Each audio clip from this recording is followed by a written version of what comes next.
Yo people, welcome back to the YouTube channel. You already know what time it is. It's time for another video. Big up your damn selves in the building. Make sure you smash up the likes every single damn time and subscribe if you are new.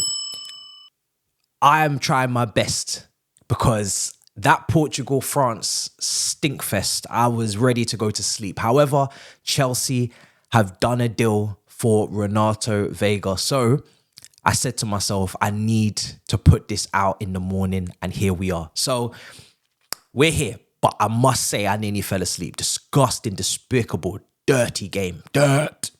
But we're here regardless. Now, let's talk about Renato Veiga, because exclusive from Fabrizio, he says that Chelsea have agreed a deal to sign Portuguese talent Renato Veiga from Basel. 2003 born left-footed versatile defender. Obviously, he's 20 years old. Also a midfielder. Set to leave Basel training camp to join Chelsea. Package to be worth 14 million euros to 15 million. Personal terms agreed. We're looking about, what, 11, 12 million pounds. This might shock you, but I'm really happy about this deal.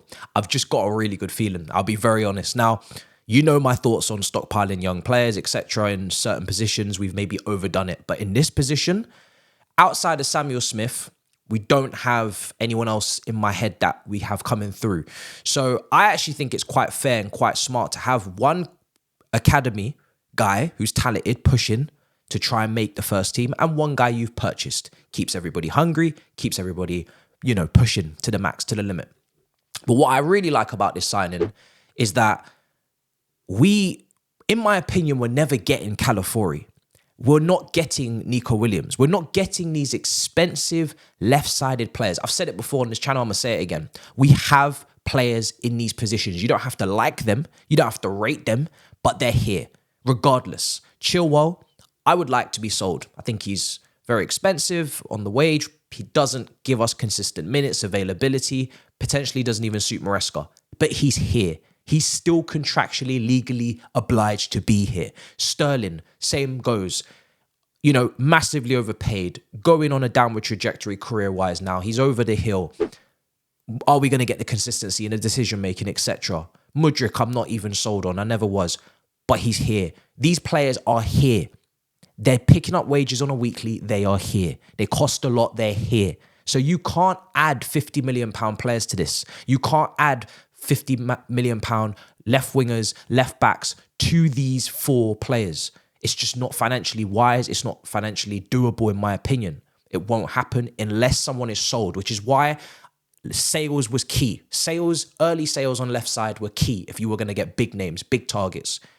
But it's not to say that big names, big targets was what we needed, because I think this one, he is Calafiori's replacement at Basel. He is the guy they decided to purchase to replace Calafiori at Basel. Standing at 6'3", technically looks really secure, can play left back, can play midfield, left-sided defender. This is what Chelsea see him as, right? Let's go into it. Chelsea see him as a player that can play left back, centre back, and midfield. These are the areas we were trying to cover off. Airily, again, I don't watch this guy. I've not watched Basel. I haven't watched him. The profile is exactly what we need. The age in this area is fine. We have experience already on the left. Sterling, Chilwell, Cucurella, these are experienced players. We actually can buy someone young here. That's okay. Never against signing some young players. If you've already got experience there and the experience is not even consistent or reliable, go for it. This could be our Udogie. I'll be honest. This could be like that really spoken about signing that just actually ended up clicking, actually ended up making sense. And Calafiori wasn't vastly experienced anyway. He had obviously his big season, but he wasn't someone that I liked the player, I liked the profile. It wasn't someone I'm going to be desperately, distraught over not getting. That's okay. Again, we weren't favourites to get him. Arsenal have qualified for the Champions League. Arsenal are a better team than us. They're challenging for the league. It's fine. That's the consequence of finishing conference. That's the consequence of being in the position we're in. But this, when I didn't really expect us to sign anyone, because like I said, we've already got numbers, this is smart. This is very smart, because what it allows you to do is to put him in preseason and say, right, this is what we would like. But if we can't sell Chilwell politically, maybe we have to loan you out, but we can afford to do that. If we can get rid of Chilwell, now you become Cucurella's backup. Potentially dethrone him. He's having a great Euros, but we know he has his weaknesses. He has his moments. He needs to be consistently locked in and mentally, at it. This guy could just surprise people. And you have the opportunity to do that because you don't have loads of other surprises, loads of other young players in these areas. So this is okay. In my opinion, I really actually like the signing. I think he could be really good for us. Like I said, I've not watched loads of him. We're all watching comps and everybody's trying to do the digging. But I'm very, very, very happy that we've just done something, in my opinion, that is just intelligent. Like we don't have 4 or 5 other young players. It's not like striker, right wing. We've just got this guy here, and he's aerially good. It seems 61% aerial duel success rate last season. We needed someone aerially good. He's aerially good. I like it. Confirming what happened with Arsenal. Arsenal have agreed terms with Calafiori's contract until 2029. They're still negotiating over fee. Looks like it's going to be 50 million euros. Basel would receive 50% of the sale, over 4.5 million euros. They are also aware talks are ongoing. So Basel, like I said, replaced Calafiori with the guy that we're getting. He's undergoing, our guy, Renato Veiga, is undergoing a medical to sign in the next hours. Deal is done. Key DL, as we already said, Chelsea see him as a very versatile, multifunctional player. Swiss Army knife is the term going around now. Statistically, per 90, last season for Basel, his heat map is on screen. So you can see quite a few high volume of touches in central areas. I don't know if he's on the overlap. I would love, this is like a Gusto. We need a Gusto. We need someone who's good on the overlap, but also I think Gusto can invert. I think Gusto, played a little bit of central midfield in his Lyon academy days. He's able to take those touches in the central areas. I think we even saw it last season when Reece came in off the injury, then was suspended again. We saw them in the same game. We saw Gusto in midfield a little bit, inverting. I would love it if this guy can invert, but also overlap. I don't know if he can overlap. We just know he can invert. The touches, the touch map shows that on screen. But look at this. Per 90 Swiss League midfielders he's being compared to. First for long passes. First for progressive passes. This is per 90.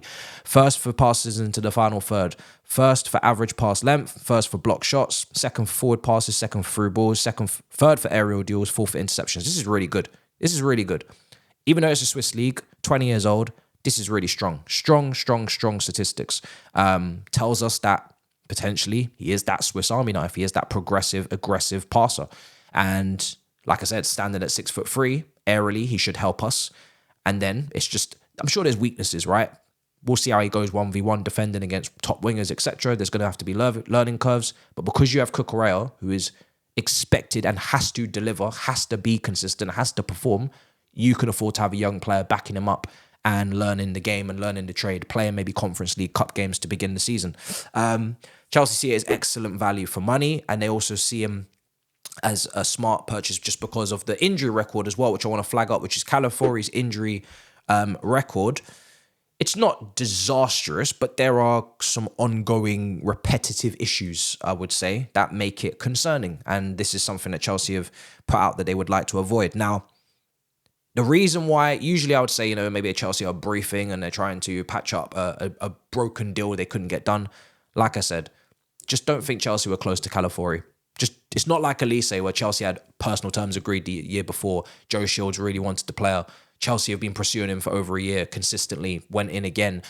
This one, Calafiori, I personally just don't believe we were really, really ever front runners, really ever hung. I just think with the amount of players we have on high wages and high value or purchased for a high price at left side, I think Chelsea were very hesitant on Calafiori. I just don't think they really thought they could manage all of those players. And I haven't even mentioned the fact that Calafiori plays centre-back, and who do we have as centre-back left-footed? Badiashile and Levi Colwill. So again, already covered.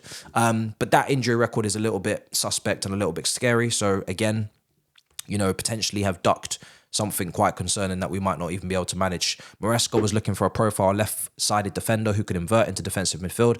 When Chelsea are on the ball, he can do that. And obviously Cucurella is also capable as well. So yeah, really happy with that. I think it's a good, smart bit of business. I'm looking forward to seeing him in pre-season. Like I said, we've addressed this area of the pitch. That should be it. It sounds like we've addressed the striker with Gu, so maybe the striker links are done. Goalkeeper, please, I beg, let's see if we can do something there. I don't really trust Sanchez whatsoever. Don't really rate him highly either. I would like to see a new keeper if possible. I think a new keeper is needed. Even if you're going from a ball distribution standpoint, even if you're going for playing out from the back, you can get someone better than Sanchez that does that, regardless of and excluding all the head losses and mistakes and individual errors and etc. etc. So that would be something to clean up. Left wing, I said it already. I'm going to say it again. Very expensive players out on that left wing. Mudryk was a big investment. You made your decision. Now you need to actually try and see if you can salvage or redeem that. And this coach is meant to be doing that. So you can't really give up on Mudryk yet, even if you have as a fan. You need to at least give him this season with the new coach and the positional play, etc. The last thing I will say is that type of signing that we just saw with, from Basel really opens up a potential left winger purchase of someone like a Wesley in Corinthians, who is, again, cheap, young. You couldn't get a top left winger, so you got someone that has some talent or some potential. Is it going to be him specifically, or will it be someone else? Because we never know with South America, someone else always pops up. The point is that it's someone potentially in that mold of that price range that you might see coming at left wing. So mentally prepare yourself for that. So yeah, pretty happy, I'll be honest. Looks good, but let's see how it goes in pre-season. Let's see if we sell Chilwell or what happens at left back. But it should be interesting. Guys, make sure you smash up the likes. Make sure you subscribe. And I'll see you guys next time. In a bit, people. Peace.